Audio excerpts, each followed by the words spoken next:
In today's show, I'm looking ahead to Tuesday, opening night in the NBA, what we're watching for, Michael Bolton. Thanks, Josh. It's Michael Bolton here, and it's time for another episode of the Locked On Fantasy Basketball Podcast. Let's get to it. Let's get to it, indeed. You are Locked On Fantasy Basketball, your daily fantasy basketball podcast, part of the Locked On Podcast Network.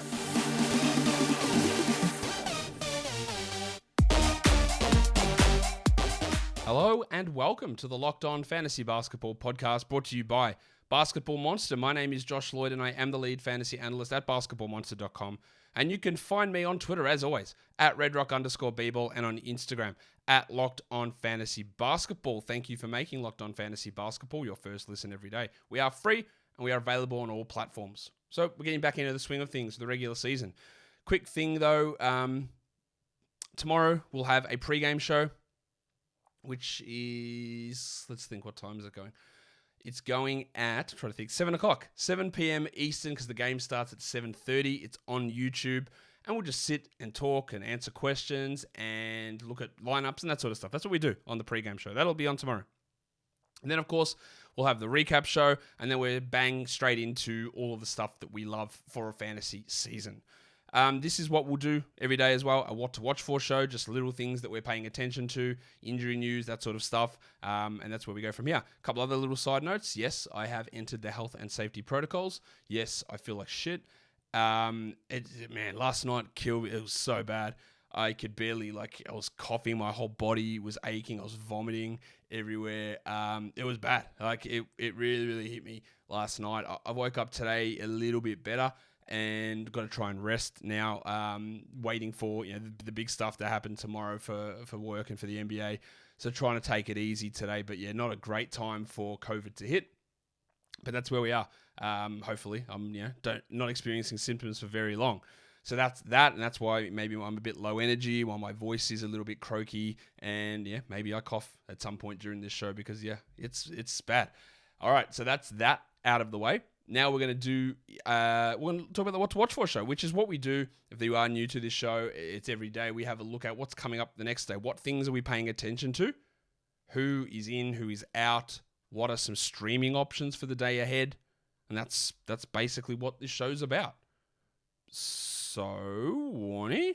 Let's get it on, Gilly.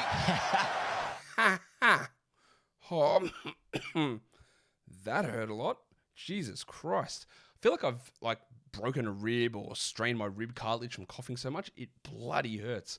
Anyway, got 2 games tomorrow. There's going to be some pretty exciting games. Sixers, Celtics. Well, actually, there's going to be an exciting game. Sixers and Celtics is the first game on. In terms of Philadelphia, they're healthy. That's great. No one injured. So we don't have to worry about any of that stuff. But what am I watching for? Well, I want to watch to see what role they give DeAnthony Melton. At the moment, I think he's going to be playing 24 minutes a night. But he might not. Because for him to get that 24 minutes, it means there's very few minutes available for Matisse Thybulle or Daniel House or Nyang or whoever the backup center is, Reed or Harrell. So I don't really see a way for Melton to play 28 minutes a night. And he could easily play less than this. So I want to see how they use him. Do they just really reduce what Thybulle does? Do they not play house at all? Melton's a guy that we all have loved for years. Well, I have loved anyway. And I'm a big fan of his as a player. But if you're not getting the minutes and the minutes upsides there, we've got to watch that. If he's playing 22 a night, then I'm not sure it's worth a hold. I'm just not sure it is. We'll see.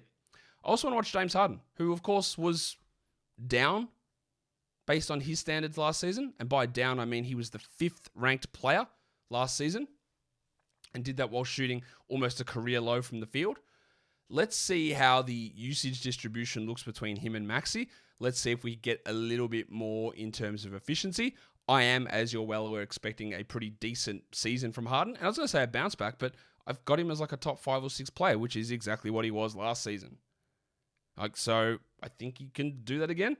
22, 6 and 9, 22, 6 and 10, 1.5 steals. I don't know. He's really good.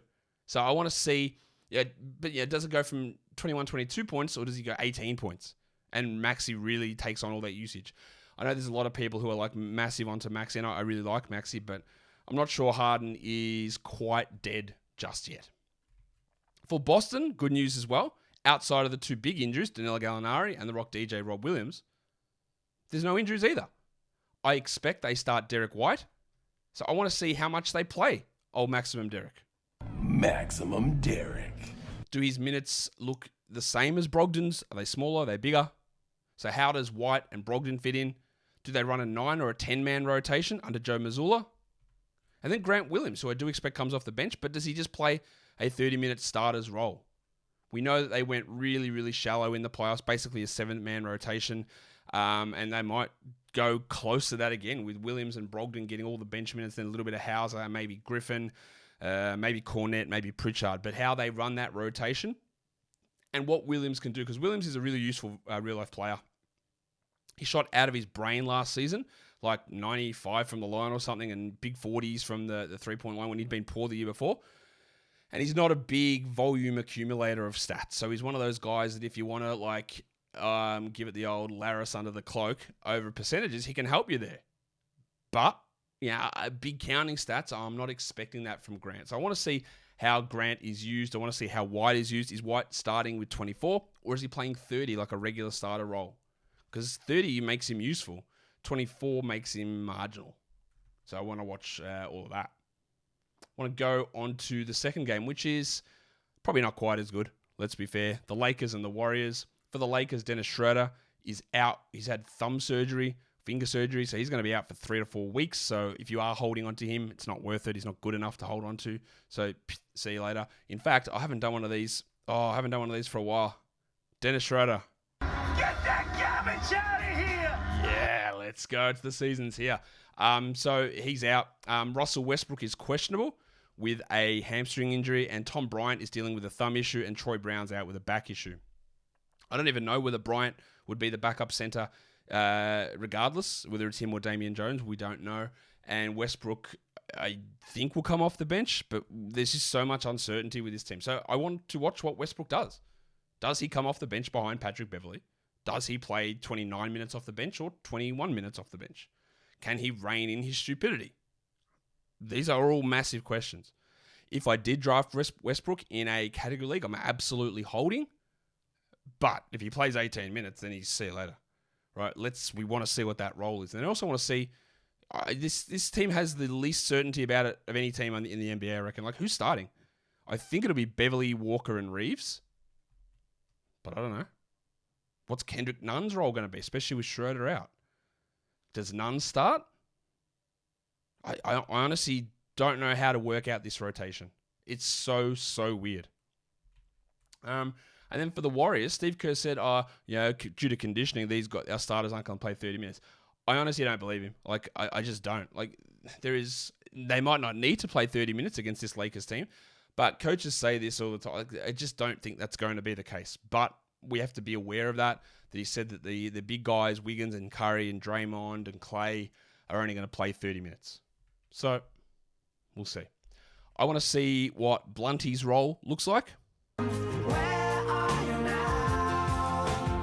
Is James Wiseman a 16-minute guy, or is he a 21-minute guy? Do they play him exclusively as a backup center, or does JaMychal Green get in on the action and screw it up?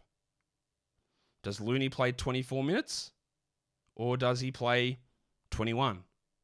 So how they use Wiseman, I think, is going to be really interesting. And then Wiggins, who got the new contract. Also, look, I want to watch Jordan Poole as well and see how that all goes. But I want to watch Wiggins because he got the contract extension. And then he said, what's one thing you want to do this year? I'm really going to do more rebounding because he's figured it out. He figured out how to rebound now. You have to try. That was his big discovery. And he keeps saying it like it doesn't make him look stupid, but he keeps saying it. What's your goal for this year? I'm going to try a bit harder and I'm going to get more rebounds. Thanks, Andy. You've said that already and we laughed at you and now you're saying it again. But anyway, that is useful for his fantasy value. If he goes from 3 rebounds to 5, like he was getting double digits in the playoffs. Imagine he starts pulling down 8 a game. His value goes through the roof. I don't know if it happens, but really, if his try level goes up so high that he cares now, then maybe his value can rise.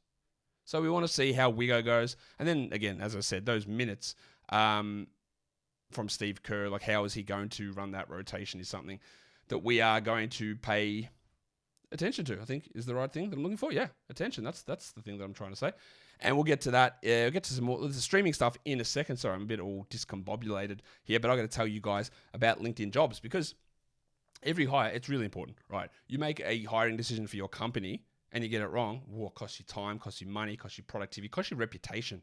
Right? So you've got to make sure you nail those hires. And LinkedIn Jobs is here to get you access to the best qualified candidates that are available. I used to do a lot of hiring in my old job as a pharmacist, reading through resumes, and you got to pay attention to it, right? You have to make sure that you're getting it, but sometimes it'd be like someone will come in and drop it off the street, or they'd apply online. It was just a mess to try and keep it all under control. Well, LinkedIn Jobs is here. What you do, you add your job, and you add the purple hashtag hiring frame to your LinkedIn profile, and that spreads the word that you're hiring. Simple tools like screening questions make it easy to focus on candidates with just the right skills and experience, so you can quickly prioritize who you'd like to interview and hire. It's why small businesses rate LinkedIn Jobs #1 in delivering quality hires versus leading competitors. LinkedIn Jobs helps you find the qualified candidates that you want to talk to faster. So post your job for free at linkedin.com/LockedOnNBA. That's linkedin.com/LockedOnNBA to post your job for free. Terms and conditions apply. So let's look at some streaming options. We already did the week 1 preview show yesterday, so if you haven't watched that, go check it out. But talking about the way to maximize your ads for the week. But if you wanted to just add someone each day, you can actually do that this week. Most leagues have 4 ads. There are 4 low volume days this week. And in fact, that's Saturday with 9 games. You might not even have an open roster spot that day anyway. But if you wanted to add one every day, you can. The reason that I suggested in that week 1 preview to try and follow a pattern and maximize the amount of games you get for each ad is so that when you have to move someone to IR and you want to stash someone, or someone's blowing up, it's not part of your streaming schedule. You're just adding that player who's gone crazy. Right? So that's a reason to hold on to some of those ads. But in saying all of that, who can we stream in for tomorrow? Well, Patrick Beverley, to me, is really one of the best streamers out there. I think he's going to start at point guard. He gets solid rebounds. He gets steals. He gets some assists. He hit threes. Is he a guy that we trust long-term? Not necessarily, because he's had injury issues, and then there is the Schroeder and Westbrook issue. And the Lakers don't want Westbrook there. Let's get this clear. They don't want him there. And the reason they got Beverley and Schroeder in is so they could get rid of Westbrook. So Beverley is a really good streamer. Grant Williams, we talked about him already. Kevon Looney is a stream option, as is Kendrick Nunn and Austin Reeves. I do expect Reeves starts, and he can do little bits and pieces across the board. He's not a great contributor. He gets some assists, but he's a guy to take a look at. Johnny Kuminga, especially if they are going to limit the minutes of Draymond and Wiggins, Kuminga might be able to push from a 17 to a 21 or 22 minute a night guy, and that could be a streamer. You got Lonnie Walker, who honestly, he's just one of the worst fantasy players out there, but with only 2 games on, he got to be useful. And then there's PJ Tucker, who we spoke about yesterday. 3 games, 3 low volume days. While he's not the most exciting producer, just getting those 3 games from PJ might be worthwhile. In terms of deep leagues, these are players who are rostered in under 10% of formats. There's Nunn, there's Reeves, Walker, PJ Tucker, and then you got Paul Reed, who I don't know whether he's going to be the backup center or it's going to be Montrezl Harrell, but if it is Reed, yeah, you love that value. There's Dante DiVincenzo, and there is old Modi Muzi. When you look at Moses